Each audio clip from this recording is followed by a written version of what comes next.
En tant qu'explorateurs, au-delà de vous montrer des structures vides, nous avons également un devoir de mémoire et surtout le pouvoir de vous montrer l'envers du décor de tous ces lieux abandonnés. Vont-ils rester longtemps ainsi délabrés ou vont-ils avoir un avenir? Hôpital, château, immeubles, etc. Nous sommes face à une grave crise du logement et certains lieux peuvent avoir une seconde chance. En France, aujourd'hui, des milliers de maisons, d'immeubles, de commerces ou de structures publiques sont laissées à l'abandon. À première vue, ce sont des murs en ruine, des volets clos, des souvenirs effacés par le temps. Mais derrière chaque façade désertée, il y a une histoire, parfois une tragédie, souvent un imbroglio administratif ou familial. L'une des raisons les plus fréquentes de l'abandon, c'est la succession. Lorsqu'un propriétaire décède sans laisser de testament, ou lorsqu'il n'a pas d'héritier direct, la maison reste en suspens. Les démarches peuvent traîner des années, voire des décennies. Certains héritiers refusent l'héritage à cause des dettes ou tout simplement par désintérêt. Résultat, le bien reste figé, oublié. D'autres fois, c'est la discorde. Des frères et sœurs qui ne parviennent pas à se mettre d'accord, des familles éclatées par les tensions. Alors la maison devient un point de conflit et personne n'en prend soin. Il y a aussi des cas plus techniques, un terrain en zone inondable, un bâtiment classé mais trop coûteux à restaurer, des normes de sécurité impossibles à atteindre. Le coût des travaux dépasse alors les moyens. On ferme les volets, on tourne la clé et on ne revient jamais. Et puis il y a les bâtiments publics, les hôpitaux, les écoles, les casernes, fermés faute de moyens, réorganisés, délocalisés, jugés vétustes ou trop chers à moderniser. Alors on les laisse tels quels. On promet de les réhabiliter, mais souvent, rien ne se passe.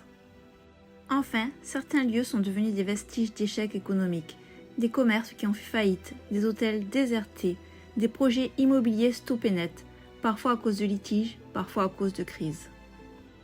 Ces lieux abandonnés, ce sont des cicatrices dans le paysage, des endroits figés dans le temps où chaque pierre raconte quelque chose. Ce sont aussi des portes ouvertes sur l'imaginaire, des témoins silencieux d'un passé oublié et d'un avenir incertain. Et pourtant, malgré la poussière, malgré les ronces et le silence, certains lieux renaissent. Certains murs fatigués retrouvent des couleurs, des passionnés, des communes, des artistes ou de simples rêveurs leur offrent une seconde chance, une seconde vie. Même les lieux oubliés peuvent encore raconter une belle histoire. Dans cette vidéo, je vais vous présenter deux lieux, un grand centre commercial mais également une prison, et vous allez comprendre pourquoi. Ça fait 15 ans que les conditions d'accès au logement se dégradent en France. Et comme d'habitude, c'est toujours les plus précaires qui trinquent. Le nombre de sans-abri a doublé en 10 ans. Il y a plus de 4,1 millions de personnes qui sont mal logées. Et les listes d'attente pour obtenir un logement social ont littéralement explosé. En Ile-de-France, il faut attendre 10 ans. Mais ce qui a peut-être changé, c'est que ces problèmes d'accès au logement et à la propriété ne concernent plus uniquement les classes les plus précaires. Aujourd'hui, c'est la classe moyenne qui est visée. Les prix de l'immobilier ont augmenté 5 fois plus vite que les salaires en 20 ans, avec en plus des taux d'intérêt qui remontent depuis 2022. Résultat, dans certaines régions, même un ménage avec 2 CDI plutôt bien payés peut se retrouver à galérer pour accéder à la propriété. Surnommé la Verrue par les riverains, ce grand centre commercial poursuit sa mue pour devenir un nouveau lieu de vie. Après 2 ans de travaux, en septembre 2025, ce sont 600 logements qui seront livrés. Ils vont être proposés aux étudiants et jeunes actifs pour répondre à la crise du logement. Le programme prévoit la réhabilitation de 32 000 m² de surface. Plus de 3 000 m² seront consacrés à des espaces partagés, coworking, restauration, fitness, salle de cinéma, studio de musique et autres lieux de détente.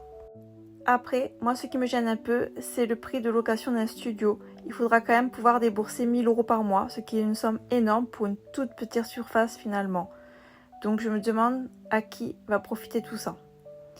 On parle d'étudiants, mais est-ce qu'un étudiant a vraiment 1 000 € à mettre dans un loyer? Ça me paraît énorme. Cette exploration date de 2 ans en arrière. Donc l'état actuel sur la vidéo ne correspond plus à l'état d'aujourd'hui. Étant donné que les appartements vont être livrés en septembre, ils doivent être déjà bientôt finis. Donc tout le hall, les escalators, les vitrines des magasins, tout ça ne doit plus exister. Nous avons eu la chance de pouvoir rentrer pendant les travaux. Il restait un accès qui était ouvert. Mais on se demandait tout le temps d'exploration s'il n'y avait pas un vigile. Donc je vous laisse découvrir cette exploration et je vous laisse découvrir ce silence pesant.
Donc voilà, comme vous voyez, le silence est pesant, l'ambiance est lourde.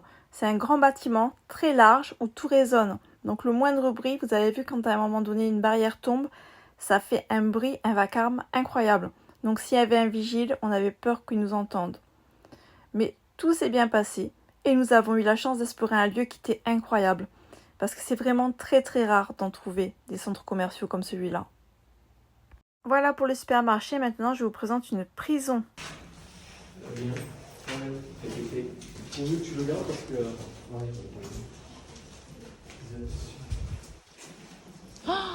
Waouh!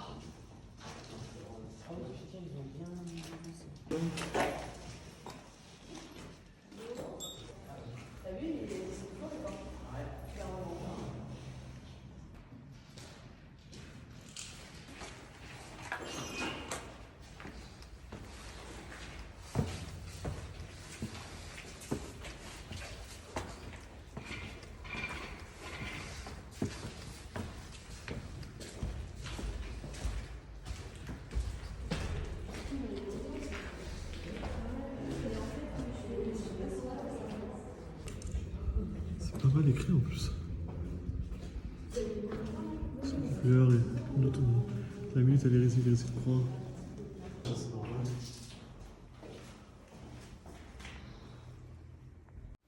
Cette ancienne maison d'arrêt, en service de 1845 à 1992, va être transformée en résidence pour étudiants de 80 appartements.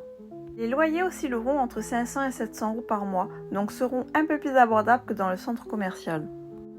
C'est une façon pour la ville de renouveler sa population, qui espère voir s'installer définitivement ces jeunes gens. Je vous laisse profiter de la fin de l'exploration où nous avons exploré les souterrains de la prison et vous pourrez me dire en commentaire si les trous creusés sont un moyen de s'échapper ou juste une toilette. Cachot souterrain. On va essayer avec la lumière.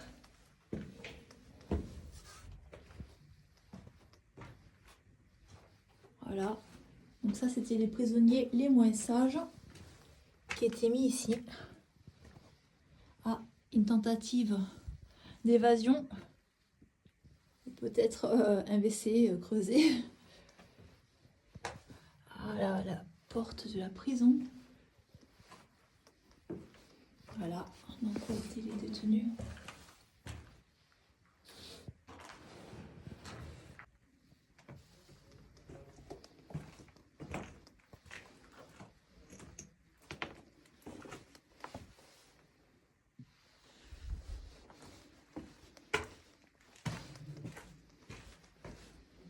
C'est vraiment un vrai labyrinthe.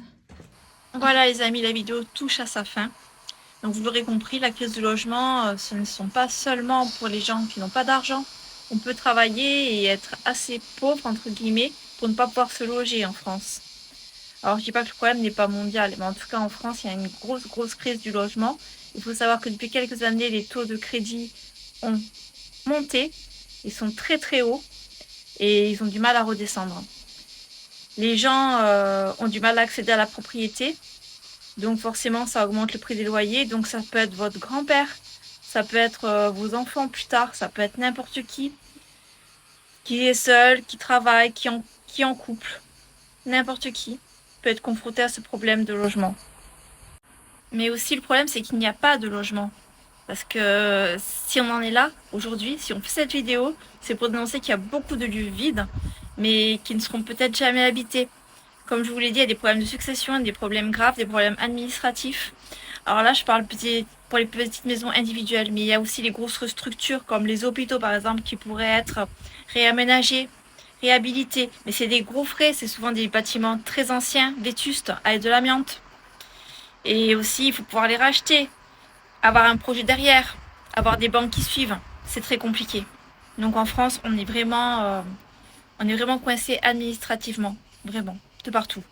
Voilà, donc j'avais fait la dernière fois la vidéo aussi sur le parc, la ferme, qui rencontre des problèmes par rapport à l'administration, mais il n'y a pas que ça en France, il y a aussi des problèmes sur l'administration pour tout le monde. Voilà les amis, en tout cas je vais vous laisser sur ces belles paroles et je vous dis à très vite pour une nouvelle vidéo.